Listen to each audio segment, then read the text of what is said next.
आज हम वापस आ चुके हैं एक नई वीडियो के साथ में। तो दोस्तों, आपने सुकरात का नाम तो सुना ही होगा। तो दोस्तों, ये वही सुकरात है जिसने आज तक अपनी ज़िंदगी में कभी भी अपने बारे में एक लाइन भी नहीं लिखी थी, लेकिन आज भी लोग उसे याद करते हैं।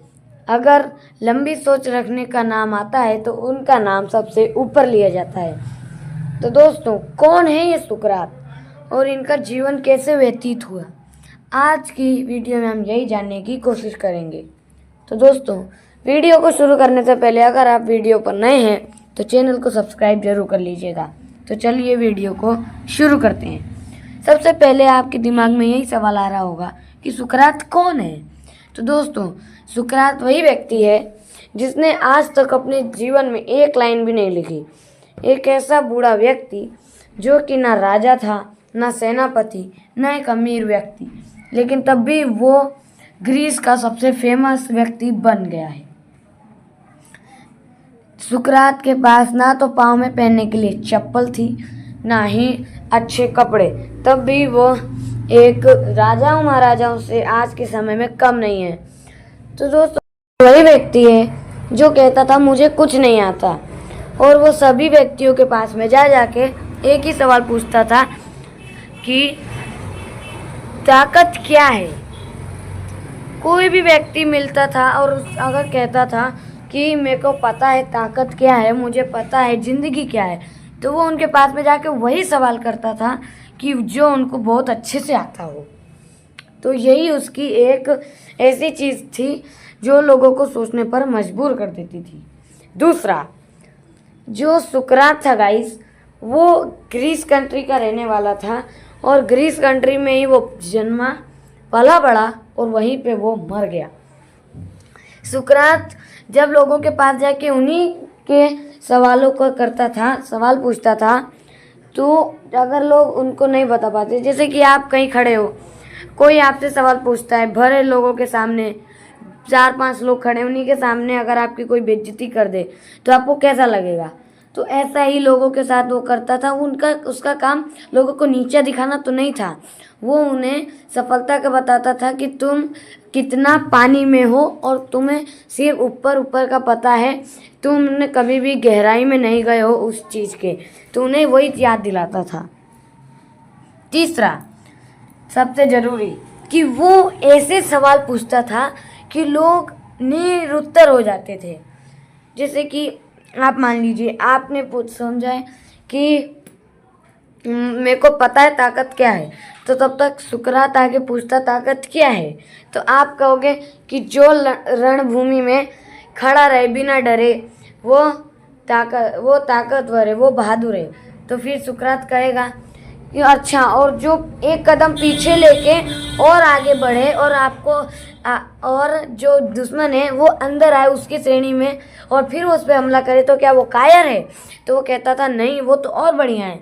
फिर वो कहता था, जो सुकरात था वो कहता था कि तो आपने ऐसा क्यों किया, क्यों कहा कि जो खड़ा रहकर लड़े वो बहादुर है। तो वो ऐसे सवाल पूछता था कि लोग निरुत्तर हो जाते थे, और उसी टैक्टिक्स को कहता था सुकरातिक मेथड। तो चौथा वो ये कहता था कि एक ऐसी ज़िंदगी जिसमें इंसान को अपने ही बारे में नहीं पता हो कि उसे क्या करना है ज़िंदगी में, तो ऐसी ज़िंदगी जीना से बढ़िया मर जाना बेहतर होगा। और वो ऐसा ही करता था कि कभी भी इंसान को परतंत्रता में जीना नहीं चाहिए, उसे अपना स्वतंत्रता ही बढ़िया लगता है। पांचवा, जिससे लोग आज भी, जो बात तो बहुत छोटी सी है लेकिन उसकी गहराई बहुत ही खतरनाक है। पहला वो ये है कि सद्गुण ही ज्ञान है और अवगुण ही अज्ञान है। दोस्तों, जो चोर रहता है उसे पता रहता है कि मैं चोरी करूँगा तो मुझे पुलिस पकड़ेगी, मेरी इज्जत भी चली जाएगी, मेरी ईमानदारी भी चली जाएगी, लेकिन वो ये सब जानने के बावजूद चोरी करता है। और तो यही सबसे बड़ी अज्ञानता है, और सद्गुण ही ज्ञान है। अब उसके पास ज्ञान रहेगा कि मैं चोरी करूँगा तो मेरे पास भले एक चीज़ सिर्फ पैसा आएगा, लेकिन वो उसकी ईमानदारी चली जाएगी, उसकी इज्जत चली जाएगी, तो ये जो चीज़ें हैं ना, ये ज्ञान से भी बढ़कर है। ये खुशी पैसों से नहीं मिल सकती। तो इंसान को उस चीज़ों पर ध्यान देना चाहिए। और जो सुकरात थे, छठा ये है कि वो एक मधुमक्खी की तरह से, एक आलसी कीड़ा जो रहता है उसे मधुमक्खी डंक मार मार के जगाती है, तो वैसे भी सुकरात थे। वो अपनी देश में अपने जो लोग सोए रहते हैं, आप समझ सकते हो कि आधा अधूरा ज्ञान लेके बैठे हैं, उनको वो जगाने का काम करता था। और सातवां ये है कि जो सुकरात है वो उसने तो अपनी ज़िंदगी में एक लाइन नहीं लिखी, तो हमें उसके बारे में कैसे पता चला? तो दोस्तों, उसके दो शिष्य थे, प्लूटो और जेनोफोन। उन दोनों ने उनके बारे में लिखा। जेनोफोन का कहना है कि जो सुकरात है वो बहुत ही अच्छा व्यक्ति है और वो लोगों को जाके उनको सफलता का राह दिखाता है, और उसके ऊपर वो उसकी मृत्यु अपने आप हुई है, उसको किसी और ने नहीं कराया है। लेकिन जो प्लूटो है वो उसकी पूरी ज़िंदगी ही सुकरात को समझने में, उनके बारे में लिखने में चली गई। वो सिर्फ यही लिखता रहा, सुकरात कौन है, सुकरात कैसे हुआ। उसकी पूरी ज़िंदगी ही सुकरात के बारे में चली गई। और जो बड़े लोग हैं जो किताबें पढ़ते हैं, उनका कहना है जो ज़्यादा से ज़्यादा लोग प्लूटो की कहानियों पर ही विश्वास करते हैं। प्लूटो का कहना है सुकरात एक ऐसा व्यक्ति था जो ठान ले वो करता था, और वो ऐसा व्यक्ति नहीं था कि वो लोगों के पास जाता था और लोगों को नीचा दिखाता था।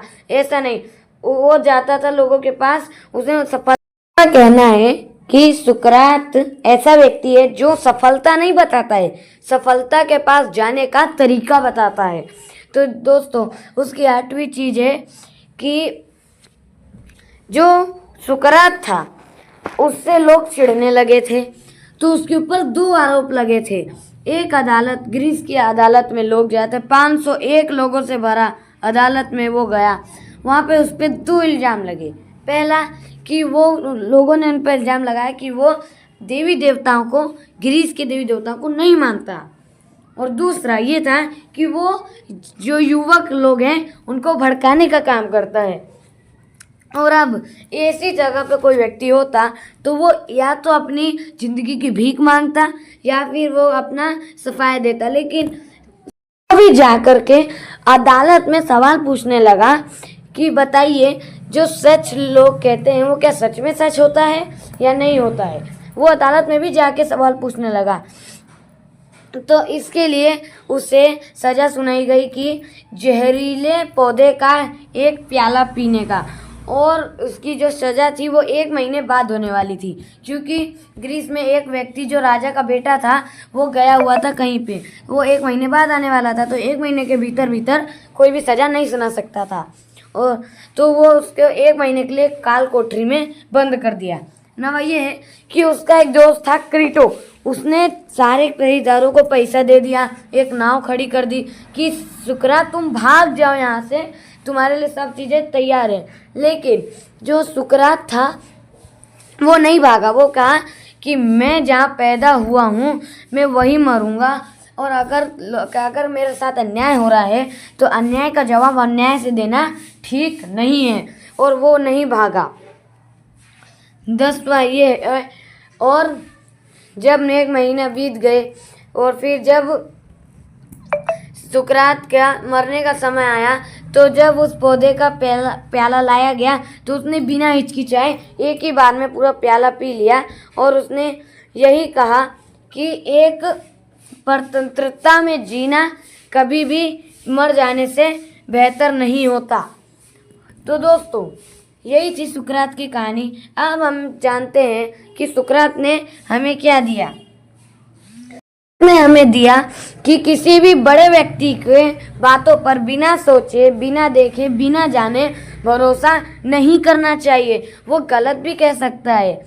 और दूसरा कि आपको खुद को जानना है कि तुम अपनी ज़िंदगी में किस लिए पैदा हुए हो, तुम्हें अपनी ज़िंदगी में क्या करना है, इसके लिए सोचो अपनी ज़िंदगी में।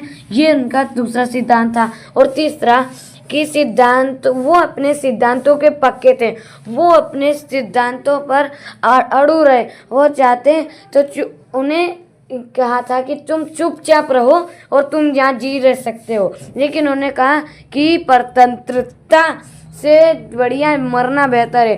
तो वो मर गए क्योंकि अपने सिद्धांतों पर अड़ू थे। वो जहाज से भी नहीं भागे क्योंकि वो अपनी सिद्धांतों पर अड़े रहे। तो हमें सुकरात ने सिखाया है कि कभी भी अपने जो सिद्धांत है उन पर अकड़ के रहना चाहिए। तो दोस्तों यही थे सुकरात, जिन्होंने आज तक अपने जीवन में अपने बारे में एक पन्ना नहीं लिखा, लेकिन उनकी जो कहानियाँ आज भी अमर हैं। तो दोस्तों हम कामना करते हैं कि आप भी इस कहानी से कुछ सीखे होंगे। अगर आप चैनल पर नए हैं तो चैनल को सब्सक्राइब जरूर कर लेना इसी मजेदार वीडियोस के लिए। तो चलते हैं, मिलते हैं नेक्स्ट वीडियो में, तब तक के लिए जय हिंद, बाय बाय।